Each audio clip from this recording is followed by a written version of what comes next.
大家好，我是镜子姐。9月下旬，经过7个多小时的飞行，我们从多伦多抵达巴黎戴高乐机场。在机场，我们乘坐城际火车 R1R B 线，中间转了 R1R A 线，辗转到了巴黎里昂车站。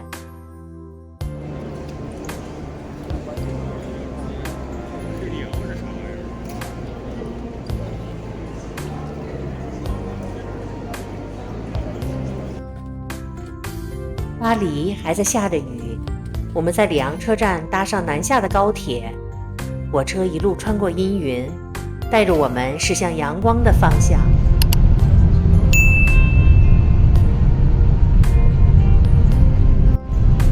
就是拍不出来。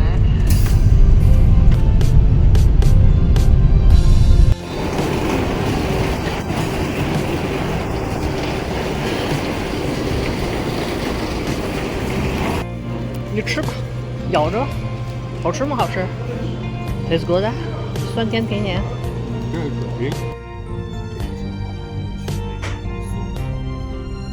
哦。几分钟后，我们就到达了阿维尼昂 Center， 它的老城区。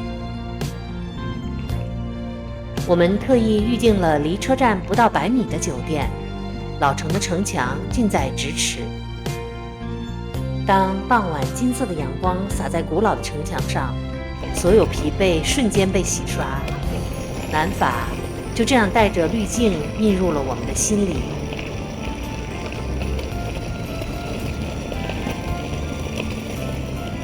放下行李，我们就像把一身的风尘也一并卸下了。夕阳像一位慷慨的画家，将城墙和街头浸染成流淌的金色。当你穿过这个宏伟的城墙时，你可能想不到，它最初更像是一个超级收费站和边境墙，用来向所有进入这座教皇之城的货物征税，并宣告你正在进入一个独立的教皇国。City 的啊，有市政厅。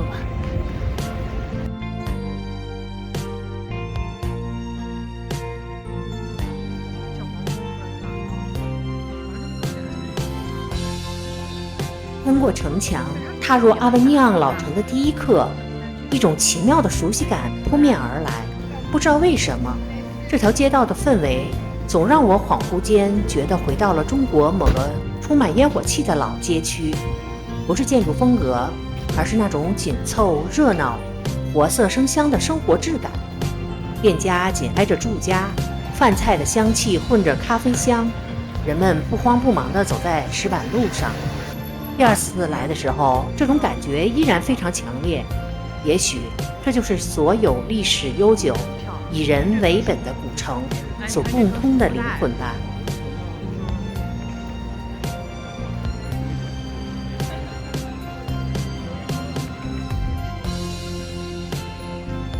金顶。没有导航，没有清单，我们唯一的计划就是让南法的第一顿晚餐和这座老城的夜色，由我们的脚步，由偶尔的心动，由所有光线、声响与香气来共同勾勒。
是教皇宫啊。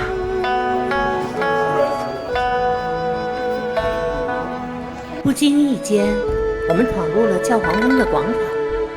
傍晚的阳光洒在教皇宫外。700多年前，这里是西方的宗教中心，如今却成了人间烟火最浓的地方。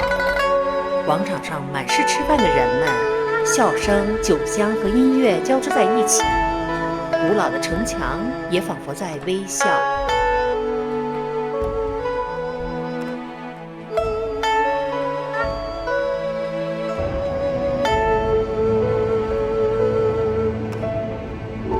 拍电影，感觉这个挺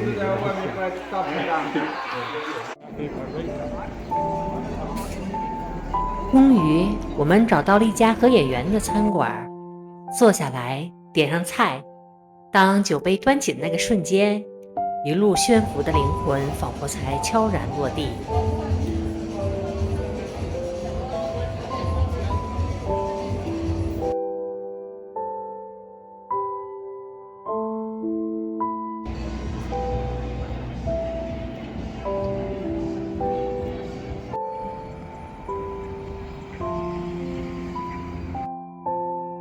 晚饭后，我们走出老城，灯光在夜色中流动，把古老的城墙渲染得格外艳丽，连对面的火车站都静默下来，美得忘记了它白粥的身份。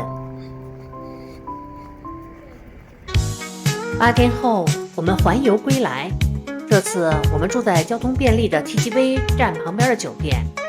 一大早，我们退了房，寄存了行李后，我们一身轻松，走路5分钟就到了高铁站，准备乘坐已经熟悉的火车再次进老城。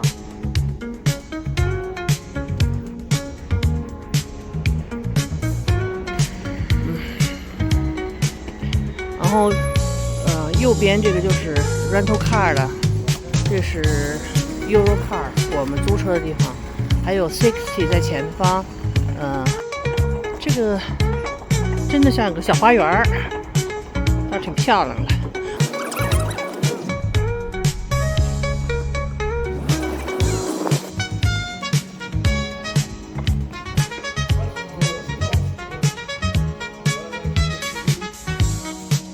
我们一路走街串巷，就是为了吃一顿真正的早餐，有肉有蛋，而不是只有咖啡和可颂。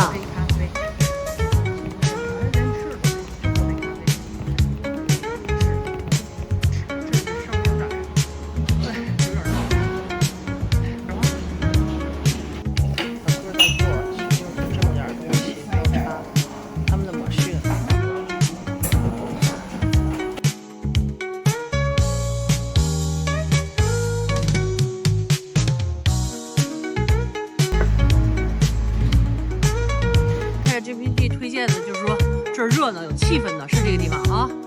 这么快就走到这儿了，你觉得？这个旋转木马有一个流传已久的都市传说：如果情侣一起乘坐这个旋转木马，那么最终会分手。据说这是因为旋转木马的位置在历史上曾是处决犯人的地方，单身人士则不用担心，反而可能会带来桃花运。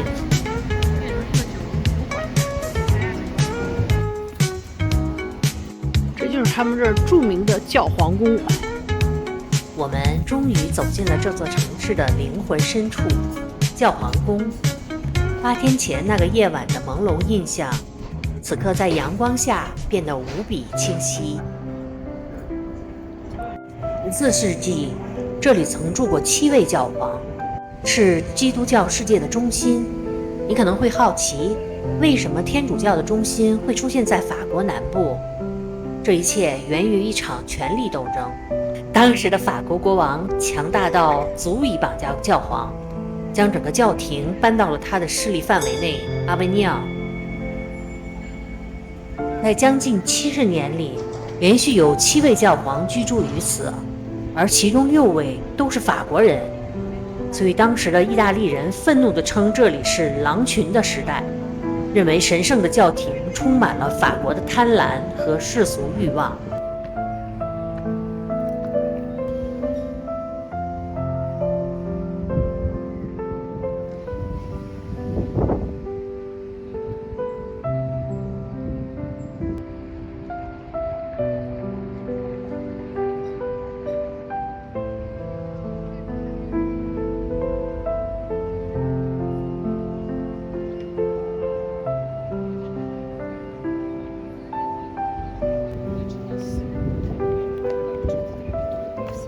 皇宫花园和断桥的套票要17欧元。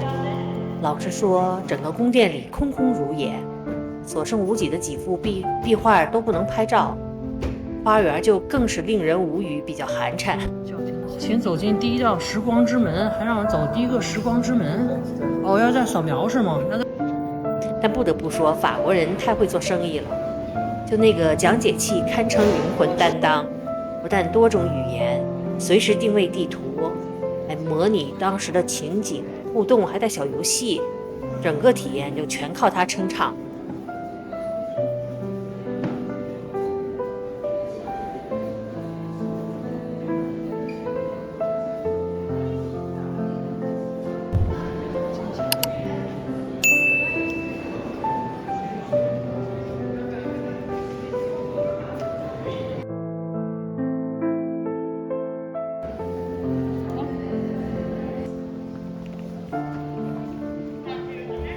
我一直非常好奇，如此宏伟的教皇宫，为什么几乎什么都没有剩下？哪怕是壁画的墙皮，当年那些奢华的家具、珍宝、绚丽的壁画都去哪儿了？后来查了资料才知道，它一共经历了3次洗劫。第一次是官方搬家，也是灵魂的抽离。14世纪，当教廷重返罗马时，教皇们几乎把能带走的一切全部打包。他们带走的不仅是金银珠宝、文献档案，更是整个权力核心与艺术的源泉。这座宫殿从此失去了心跳。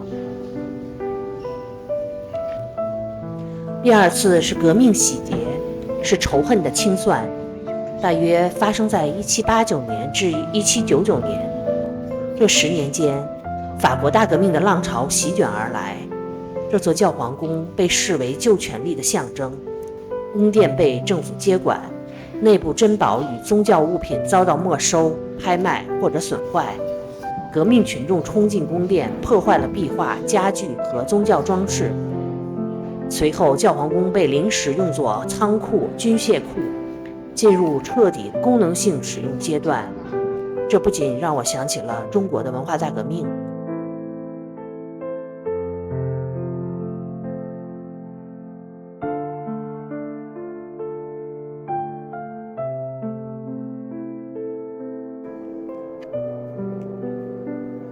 下来呀，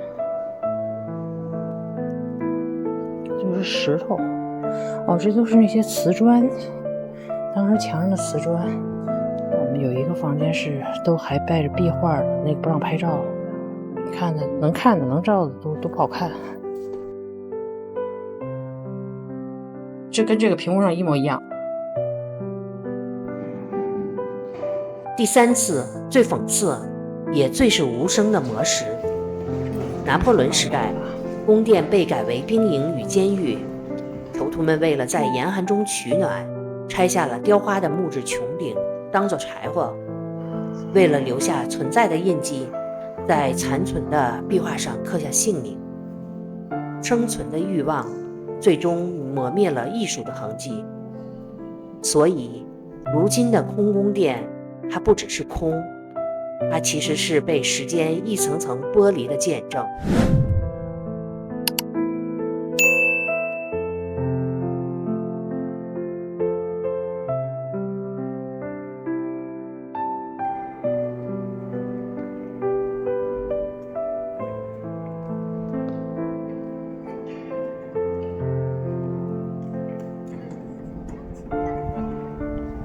这个叫北圣器室。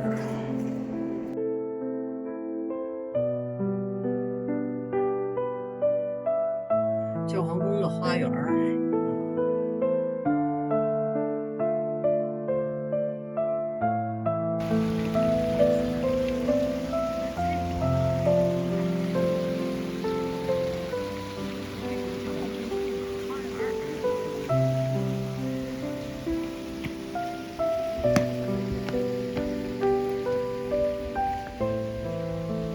在教皇宫的花园里，我们刚好遇到一群学生，老师正带着他们上课。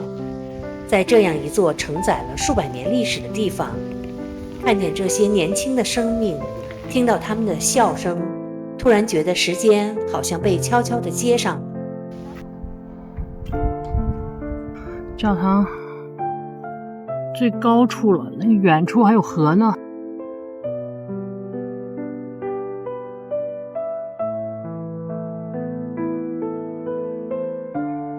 刚才那就是这个地方就是断桥。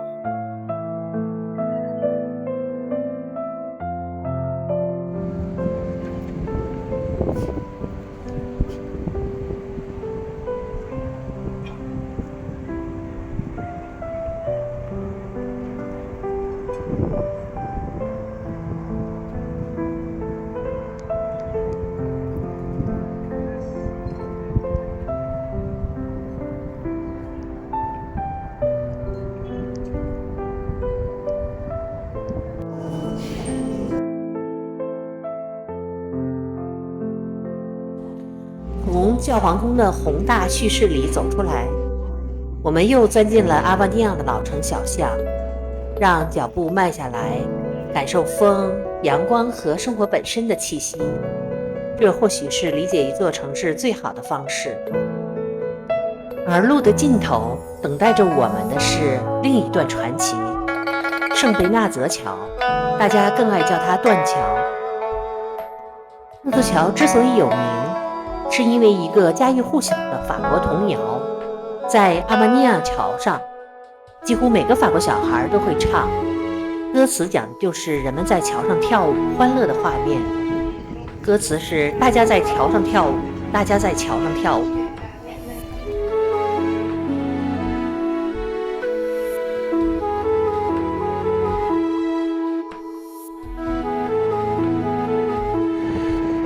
这就是那个断桥的地方，只有一半。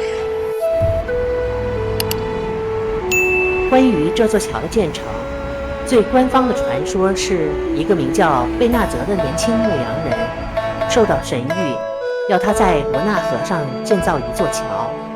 当他向城市长官宣布这个消息时，被当成了疯子。为了证明自己是神的使者，他独自一人举起了一块38个人都抬不动的巨大石块，并轻松地扔到了河边，指定了桥基的位置。这个神迹让他获得了支持和资金，桥梁的建造得以开始。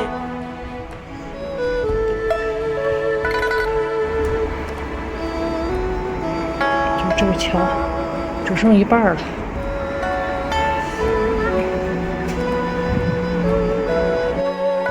我一直猜想，这座桥之所以断了，多半是因为战争吧。但真相并不是如此，却更震撼。它不是毁于战争，而是被罗纳河反复无常的洪水冲垮的。他们的水就是很绿，非常的清亮。当年那场特大洪水给予致命一击后，人们因为维修成本太高，选择了放弃。所以我们今天看到的不是一座失败的桥，而是一座人类向自然力量致敬的纪念碑。它的断是一种无奈的投降，但也正因为这种不完整，它才成了永恒的象征，象征着所有未完成的故事和所有留有遗憾的美。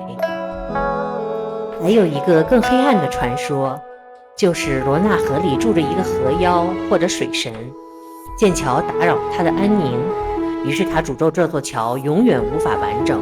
每当桥被修好，他就会掀起洪水将其冲垮，直到人们放弃为止。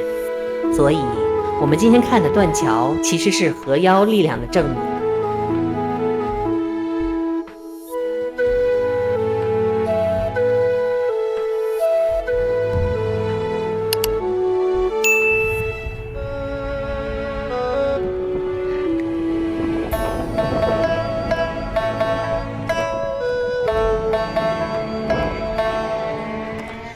断桥下方有一座小巧的圣尼古拉斯礼拜堂，这可不是一个简单的装饰。在中世纪，它是个功能强大的神仙办事处，商人和旅行者过桥前都会来这里祈祷旅途平安，过桥后会回来感谢神明保佑。更重要的是，它还是桥梁兄弟会的办公室和金库。专门负责收取过桥费、管理修桥的巨额资金。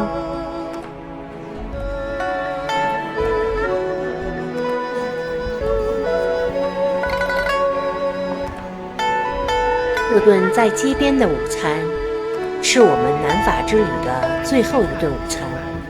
我们品尝的是这些天所有风景与阳光的结晶，细细的吃，缓缓的喝，像是在给这趟旅程按下最温柔的暂停键。我们在这里与700年的权力和信仰对话，也与一座断桥的残缺之美共鸣，最后把时间挥霍在阿维尼昂的老街上，感受它蓬勃的真实的生命力。傍晚快到6点时，我们平静地踏上了返回巴黎的 TGV 高铁，没有匆忙，只有满足。车窗外的普罗旺斯在渐渐远去，但我们知道阿维尼昂这座教皇之城已经把它金色的阳光和古老的灵魂留在了我们的心里。再见，南法！谢谢观看，下次再见。